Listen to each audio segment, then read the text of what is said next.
Hey everybody, it's Jason and welcome back to my channel. So a friend of a friend recently contacted me and asked me if I would have time to look at these two bikes for his kids. They are Honda XR80s and they have run in the last year, but they haven't run well and they have definitely been ridden hard and put away wet. So I said, sure, why not? I mean, how complicated can it be, right? Well, here they are. So the story I get is that he has looked at them, has tried to rebuild the carbs, but honestly just doesn't have the time to get right into it. And, you know, time is always an issue. So I said, yeah, I can look at that. I'm a pretty fair guy when it comes to this kind of stuff, and I really like the challenge. For purposes of the video, though, I'm going to separate them into, I think, two different projects. They're conveniently numbered already, Bike 1 and Bike 2. So I think that's how I'm going to handle it. I'm going to take a look at them a little bit closer. I'll put them up on the lift and kind of do a little look over to see exactly what's involved and make a decision on how I'm going to proceed. So let's get to it. Here we are, got bike number 1 up on the lift. Just as I was about to tighten down the front, to stabilize it, I noticed that the front tire is actually flat. So I don't know if that's a slow-term thing, long-term thing, or just what. So what I think I'll do is I'll just fill them up to about 25 pounds and kind of monitor them for the next few days. And if I need to make a repair, I need to make a repair.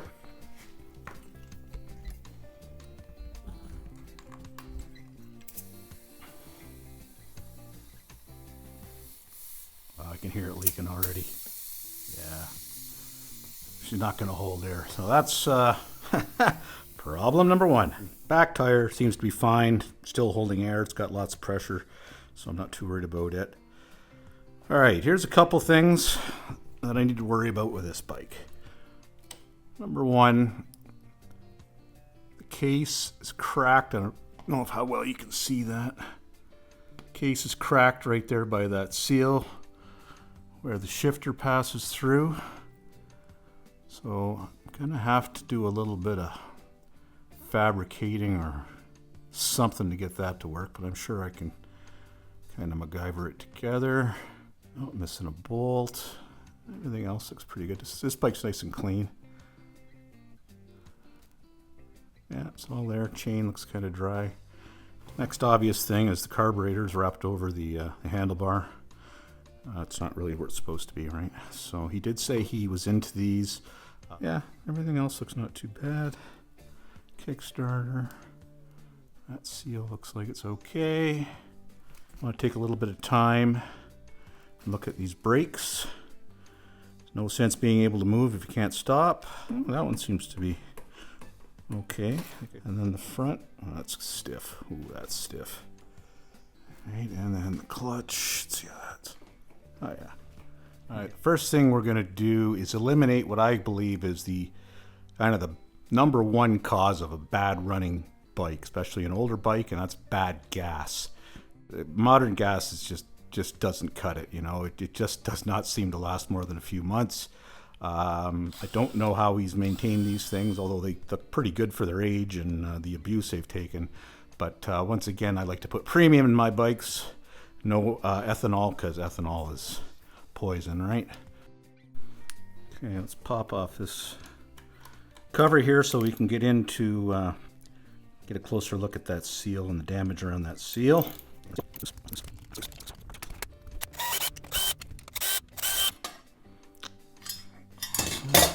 I gotta say, that's a pretty good bit of damage.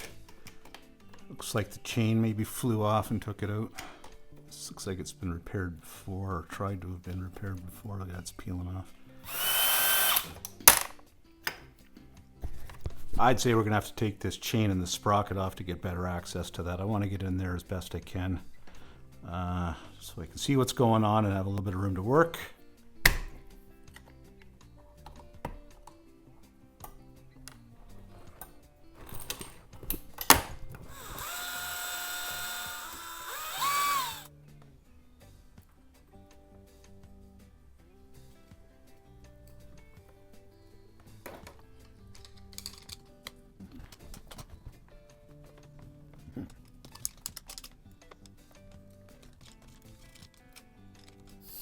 I'm going to have to do a little bit of thinking about this one, I'm afraid.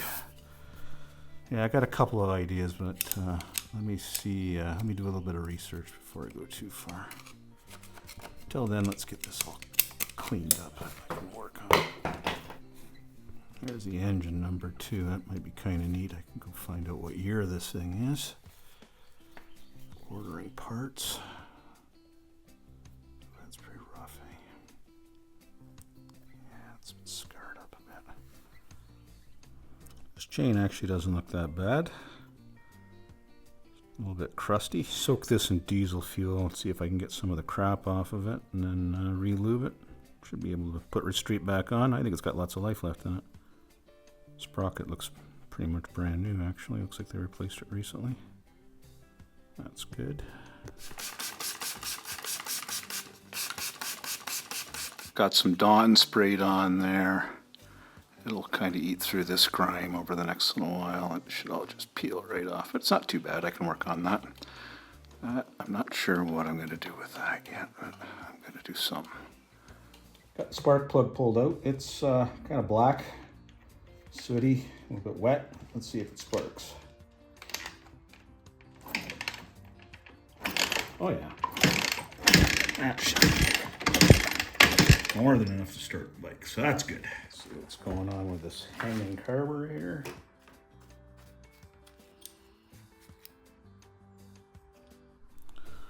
It's a cute little carburetor can. New stuff in there, so he has done some things to it. He said he had tried, so let's just take a quick look inside and see what's going on. These are JS screwdrivers, beautiful things. These Japanese bikes are so much easier to work on with the right tools.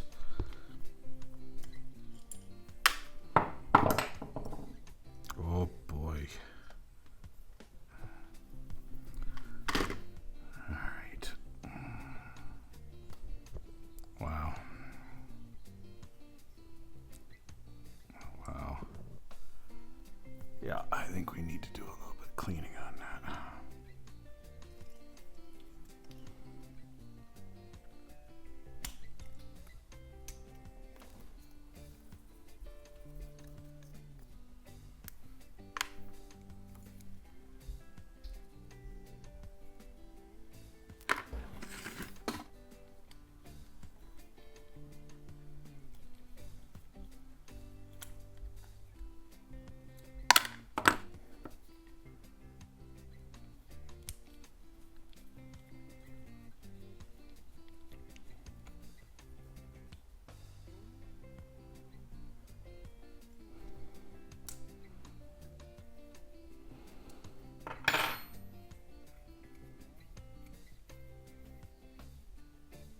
Oh my goodness. Well, I guess we know where we stand, right? This is the throttle, so that's where you set your idle. We'll just pull that out.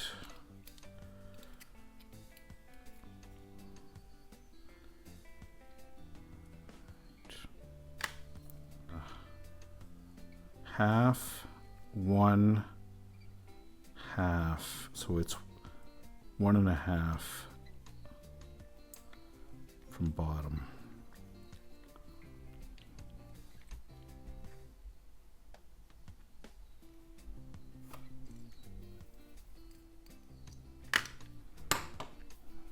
There's a little spray in there. Just because it doesn't want to come out doesn't mean it's not gonna come out. There we go.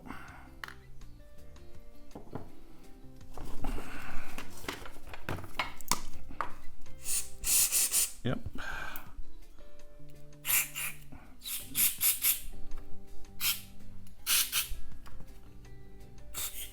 Yeah, that might have been plugged right there. It sure didn't want to come out.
Lovely, isn't it? Let's see if we can get this out now. Sometimes after you soak them in 50 degrees for a while, they come easier. Yep, the heat is a wonderful thing. Pretty sure this is just the drain screw, but it's nice to get everything as clean as you can.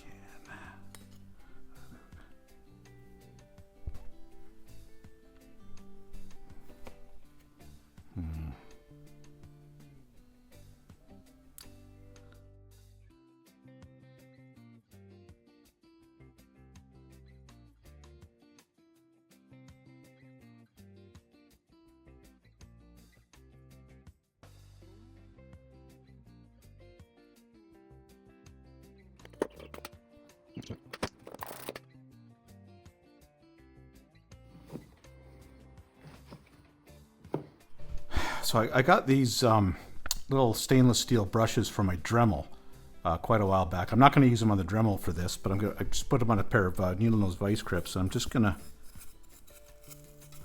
scrub the inside of this thing the best I can.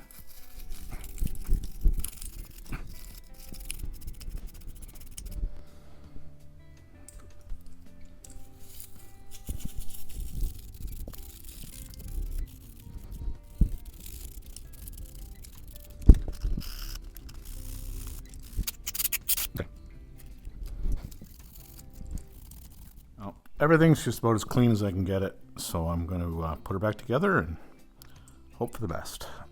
I think it's going to be fine.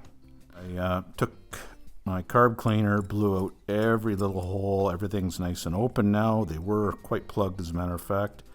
Then I followed it up with some compressed air, blew them all out. Everything seems to be okay. I'm going to go out on a limb here and say that these carburetors aren't going to be particularly finicky. But you never know, I guess. This float looks awfully new to me. It doesn't look too original, so hopefully it's the right one. Okay, so that goes in like so. This feeds in like that. Okay, here's the emulsifying tube. Each of those little holes I cleaned out with a little piece of wire. They are clean, clean, clean.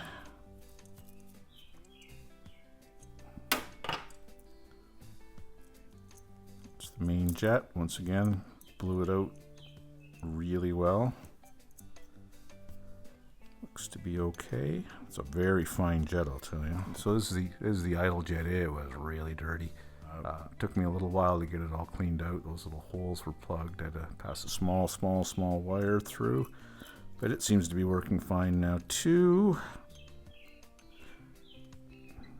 Okay, perfect.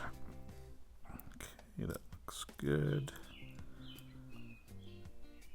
Now we can.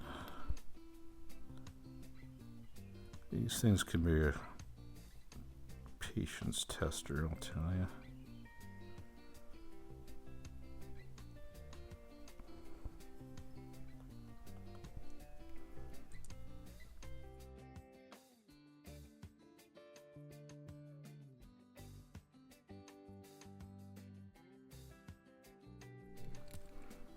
So we'll tighten it very, very gently down to its stop.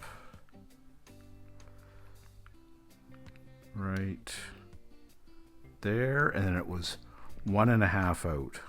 Half, 1.5. That's where it was set. Whether or not that's right, although I just read the manual and I think it kind of agrees with me. It was something like 1 3/4 out. So again, I really doubt these carburetors are that finicky, but I guess we'll find out, eh? Okay, this is the throttle stop screw. Sets your idle speed, basically. And I see I forgot to put that in on the main jet, so we're gonna have to take this off again. It's this little splash guard. Okay, you don't have to super tighten these things, just snug. They're brass, so be careful. It's ready to go back on the bike. Good. It's the choke.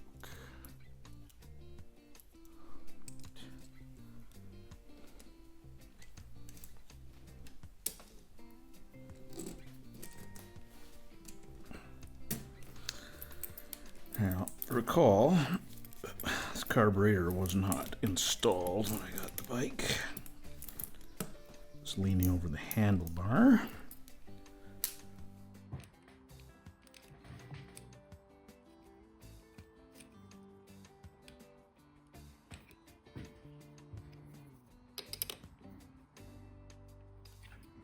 So that's where that little bolt there connects on that little angle to adjust the idle speed. So we've got to line that up.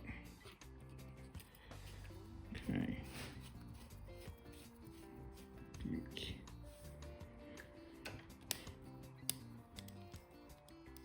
I'll put the fuel line on just a little bit later, but when I get one, because the one that's on there was really brittle and kind of rough.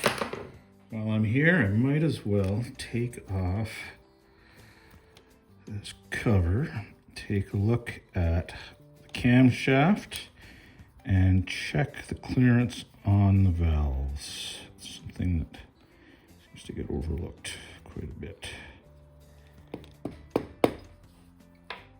There we go.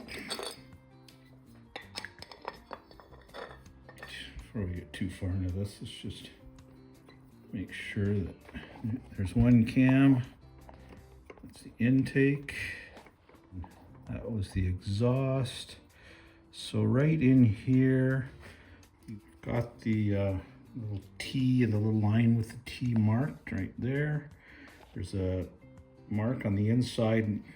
I'd have to lower the camera, but trust me, there's a little mark on the inside there that you have to line it up to. Right about there. And then the valves need to be set, I believe the manual says, at 2/1000ths each. I'm going to double check on that. The manual says 2/1000ths of an inch or 5/100ths of a millimeter. Okay, so here on the intake side, oh, it's perfect. Just a little bit of drag, just a little. That's exactly what you want, 2/1000ths of an inch. Then on this side, it's perfect too. You know, maybe a touch loose, but it's better to be loose than too tight. So I think I'm just gonna leave them exactly like they are. But I don't think that thing's, like, there's no play. So it's just barely loose and probably not worth setting. And that one's, well, perfect pretty much. So there we go. Valves are set, carb is on. Oh, we're looking good here.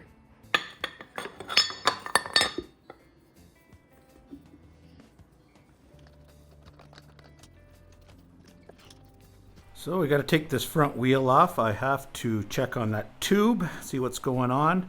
And I also want to check on this brake because it's very sticky. It seems to want to get stuck when it's compressed and doesn't release. So I'm not sure what's going on, if it's the cable or if it's the actual brake, but it'll only take a second to look, and I got to take the tire off anyway.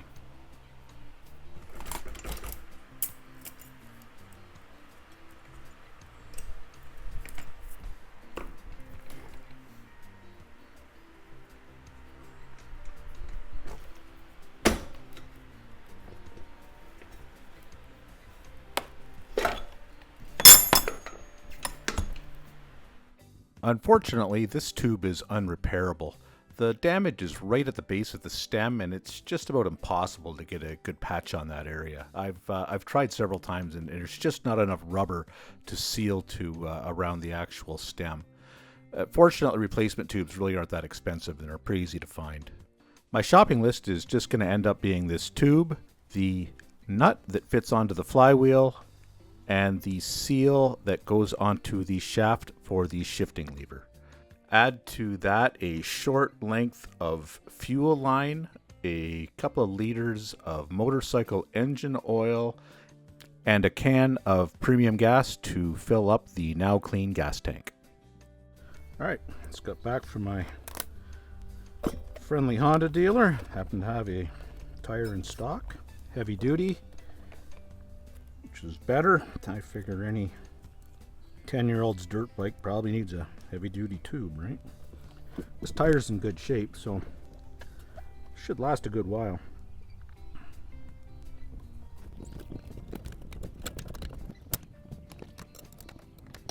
So the tube's in.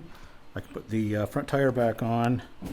I've got that cable soaking, but it's coming, so it shouldn't be too long.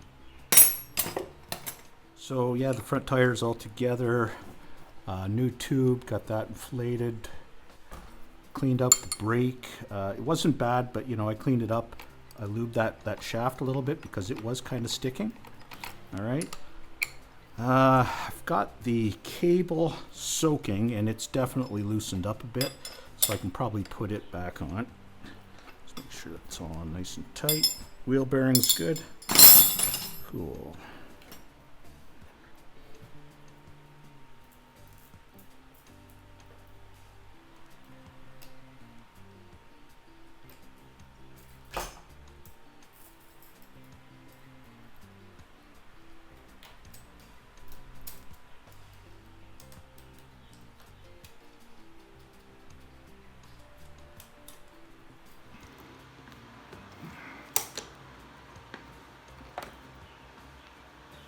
Okay, I was able to get the nut from my local, actually farm supplier from my tractor store. It's 12 millimeter by 1.25 pitch, and I just have to take the hammer gun and put her home. Perfect. All right, here is my plan for this damaged part around the shifter shaft, I guess it is. I've got the new seals in from Honda. Always Honda seals. They're fairly deep. They're 10 millimeters deep. So this damage is mostly on the outside edge. What I'm going to do is try to seat it in just a little bit further. And in addition to that, I'm going to coat the inside of that surface with this stuff, Seal All. I've used it many, many times, and it's actually a really good product. Very good, gas and oil resistant. Always lasts for me. I've cleaned that, I've sanded it a little bit, I've taken brake clean, I've cleaned it out. It's absolutely spick and span. So what I'm gonna do now is try to get this seal in, and well, we're gonna hope for the best.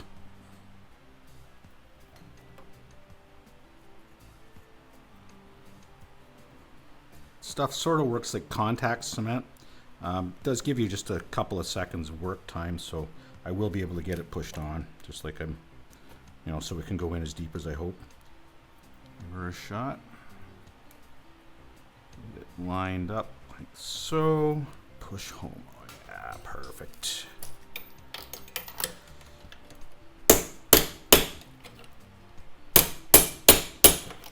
Okay, I've got that driven in as much as it'll go. I'm pretty sure that that Seal All will seal that up there. It looks like it's a nice fit right around the shaft. I'm not going to lie to you, it wouldn't surprise me if this weeps just a little bit, but it's certainly not going to be like it was before with a great big gaping hole. What I'm going to do now is I'm just going to put some RTV over the top here. Now this is not to seal as much as it is to protect. Okay, so just to keep anything from hitting that or driving into it, and keep water out of it, kind of thing. But I really don't think there's much more I can do with this beyond try to find a new case half. And it's a kid's dirt bike. If it leaks a little bit of oil, it leaks a little bit of oil. They'll just have to keep an eye on it. Now that I've got that oil seal in, I can go about everything I need to do to change the oil. So the first thing I've done is to actually open up the drain at the bottom, let what little bit was left come out. I'm going to take off this cover. These bikes don't have a filter per se, but they've got a little screen, and I have no idea when that was checked last, so I'll take this cover off. Before I did that, I had to take off the foot peg, I had to take off the kickstart, I had to disconnect the clutch, but no, not really a big deal. So all I have to do now is take out these 8mm bolts, and I I should be able to pull this cover off.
Here she is, bike number 1. I guess the last few things I had to do were to put gas in the tank. I put a brand new gas line onto it, and I just need to hook it up. And we should be able to fire this girl straight up. So I'm just going to turn the throttle and the carburetor in just a little bit. So when it does start, it will start high, right, rather than be starved for gas. And I got my trusty screwdriver and confidence that it's going to go. So let's give her a start.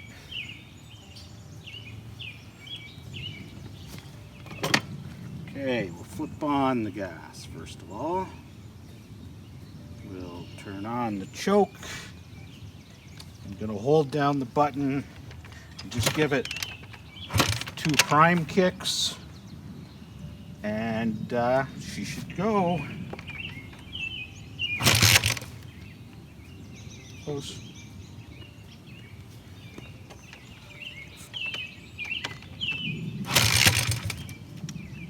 Turn that up just a little bit more.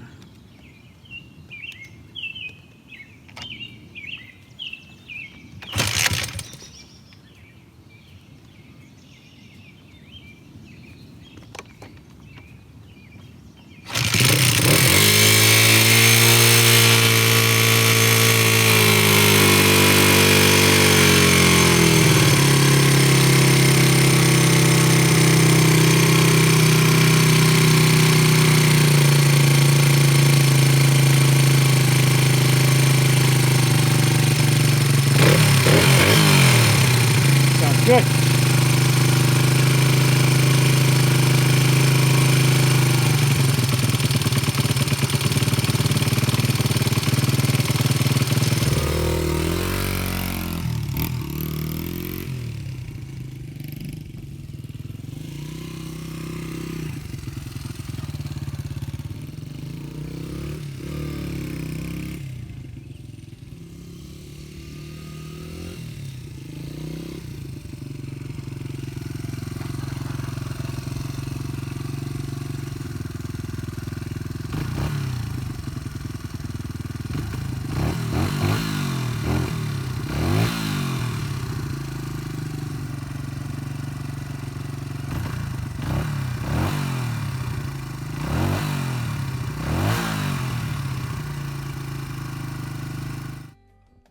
That's going to do it for the first video.